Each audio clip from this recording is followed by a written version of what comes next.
ఉమ్మడి నెల్లూరు జిల్లాలో ఎన్నికల కోలాహలం మొదలైంది. రూరల్ ఎమ్మెల్యే కోటంరెడ్డి శ్రీధర్ రెడ్డి కుటుంబ సభ్యులు నెల రోజులుగా ఇంటింటి ప్రచారం సాగిస్తున్నారు. మారుమూల ప్రాంతాల్లోనూ ప్రతి ఇంటికి వెళ్లి కోటంరెడ్డి సతీమణి సుజితమ్మ, కుమార్తెలు హైందవి, వైష్ణవి సమస్యలు తెలుసుకుంటున్నారు.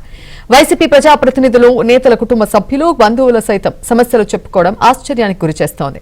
ప్రజల కష్ట సుఖాలు తెలుసుకుంటూ అందరితో కలిసిమెలిసి ముందుకు సాగుతున్న వారితో మా ప్రతినిధి మహేష్ మరింత సమాచారం అందిస్తారు. ఇప్పుడే ఎన్నికల కోలాహలం ప్రారంభమైంది. నెల్లూరు రూరల్ అయితే ఎమ్మెల్యే కోటంరెడ్డి శ్రీధర్ రెడ్డి, శ్రీమతి సుజితమ్మ, అలాగే కుమార్తెలు హైందవి, వైష్ణవి ఇంటింటికి వెళ్లి ప్రచారం చేస్తున్నారు. గ్రామాలకు వెళ్లి మారుమూల కుగ్రామాల్లో సైతం వాళ్ళ సమస్యలు అడిగి తెలుసుకుంటున్నారు. వాళ్ళంతా కూడా కుటుంబాలతో కలిసిపోయి ఆ ప్రజల సమస్యలు తెలుసుకోవటం, వాళ్ళంతా కూడా ప్రజలు కూడా ఆనందం వ్యక్తం చేస్తున్నారు. మనతో పాటు వారు ఉన్నారు, వారిని అడిగి మరిన్ని తెలుసుకుందాం. అమ్మ, ఎన్ని రోజుల నుంచి ఈ కార్యక్రమం చేస్తున్నారు? ఎలా ఉంది ప్రజల్లో రెస్పాన్స్? ప్రజలు ఏం చెప్తున్నారు? నెల 10 రోజుల నుంచి మేము ఈ ప్రోగ్రామ్ స్టార్ట్ చేసాము. ప్రజల్లో బాగా రెస్పాన్స్ ఉంది. చంద్రబాబు నాయుడు గారికి ఓటేస్తామని, సైకిల్ గుర్తుకేస్తామని అందరూ చెప్తున్నారు. అలాగే వాళ్ళతోటి మమేకం అయిపోతున్నారు. వాళ్ళ సమస్యలు అవి ఏం చెప్తున్నారు? వాళ్ళు ఏమంటున్నారు? ఎక్కువగా సమస్యలు ఏంటంటే రోడ్లు, కాలువలు, డ్రైనేజీలు ఇవి అడుగుతున్నారు. ఈ మధ్య తుఫాన్ వచ్చినప్పుడు ఎవరికి వీళ్ళు పోయి వాళ్ళకి బియ్యం కానీ ఏమి ఇవ్వలేదు. ఎవరికి కనీసం పరామర్శించిన కూడా వెళ్ళలేదు ఎవరు. అది వాళ్ళు మమ్మల్ని అడుగుతున్నారు. మేడం, మీరు చెప్పండి మేడం, ఏమనిపిస్తుంది? ఇక్కడ కొన్ని సమస్యలు సీఎం ఇచ్చినటువంటి హామీలు కూడా నెరవేరలేదు, దాంతో మీ నాన్నగారు బయటకు రావడం జరిగింది. ఇప్పుడు ప్రజల్లో తిరుగుతున్నారు కదా, ప్రజలు ఏమంటున్నారు? ప్రజలు మెయిన్గా ఏంటంటే చాలా సమస్యల మీద శ్రీధర్ రెడ్డి పోరాటం చేశారు. ఆయన పోరాటం చేసినప్పటికీ ఈ ప్రభుత్వం స్పందించలేదు.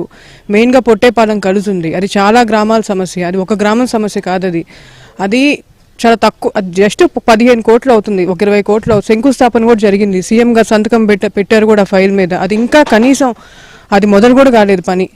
దాని మీద నాన్నగారు చాలా ఫైట్ చేశారు. అది ప్రజల్లో బాగా ఉంది. అది శ్రీధర్ రెడ్డి అలాగే ఎవరు కూడా అంటే దాదాపు ప్రతిరోజు కూడా మీ నాన్నగారు కోటంరెడ్డి శ్రీధర్ రెడ్డి గారు, అలాగే మీ బాబాయ్ గిరిధర్ రెడ్డి గారు ఆ కార్యాలయంలో ప్రజలకు అందుబాటులో ఉంటారు. దాని మీద ఏమన్నారు ప్రజలు? శ్రీధర్ రెడ్డి గారు ఒక్క ఫోన్ చేసిన ఫస్ట్ రింకే ఫోన్ ఎత్తుకుంటున్నారు. ఇప్పుడే నాకు చెప్పారు వేరే వాళ్ళు, ఇక్కడ మాకు కరెంట్ పోయింది, మాకు మొన్న తుఫాన్ వచ్చినప్పుడు ఇక్కడ మాకు అధికార పార్టీ వాళ్ళు ఎవరు రాలేదు, మేము శ్రీధర్ రెడ్డి నెంబర్ తెలుసు కాబట్టి ఒక్క ఫోన్ చేశాము, మేము ఫస్ట్ రింకే ఫోన్ ఎత్తుకున్నారు. మళ్ళీ మాకు కరెంట్ వచ్చిన తర్వాత పక్క రోజు మళ్ళీ శ్రీధర్ రెడ్డి గారే మాకు ఫోన్ చేసి మీకు కరెంట్ వచ్చిందా అమ్మ అని అడిగారు.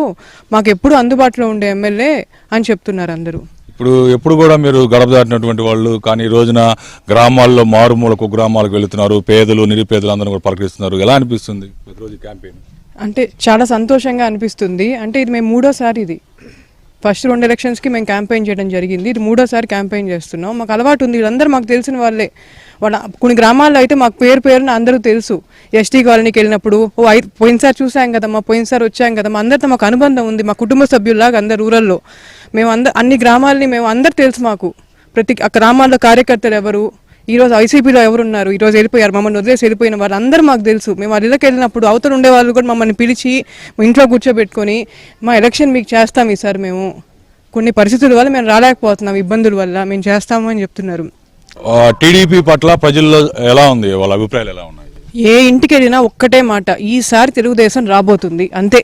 ఒక గ్రామానికి వెళ్ళినప్పుడు ఆ గ్రామంలో వాలంటీర్ ఏడ్చింది నాతో. ఏమ్మా అంటే, మాకు నేను చిన్న బిడ్డను వేసుకొని తిరిగాను కార్పొరేటర్ చుట్టూ, నాకు జగనన్న లేఅవుట్ నాకు ఇవ్వకుండా అమ్మేశారు అని ఏడ్చింది కార్పొరేటర్.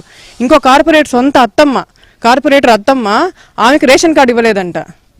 అది పరిస్థితి. ఇంకొక ఆమె అయితే మరీ అసలు దళారీ లేని వ్యవస్థ అని చెప్తున్నారు. ఇప్పుడు ఒక గ్రామంలో ఏమైందంటే ముసలామి, ఆమెకు తమ్ము పడదంట, ఆమెకి ఇవ్వట్లేదు. ఇప్పుడు దాకా ఎన్ని గ్రామాలు తిరిగారు మేడం? ఎలా ఉంది అక్కడ వాళ్ళ ప్రజలతో అప్రోచ్ అయినప్పుడు? మొత్తం 18 నెల్లూరు రూరల్ నియోజకవర్గంలో, నెల్లూరు రూరల్ మండలంలో 18 గ్రామాలు ఉన్నాయి. ఈ 18 గ్రామాల్లో కూడా నేను, మా మదరు, మా సిస్టరు ఎక్స్టెన్సివ్గా door to door, we did miss any house also. మేము ప్రతి గ్రామానికి వెళ్ళి ప్రతి ఇంటికి వెళ్ళి మేము అభ్యర్థించడం జరిగిందండి.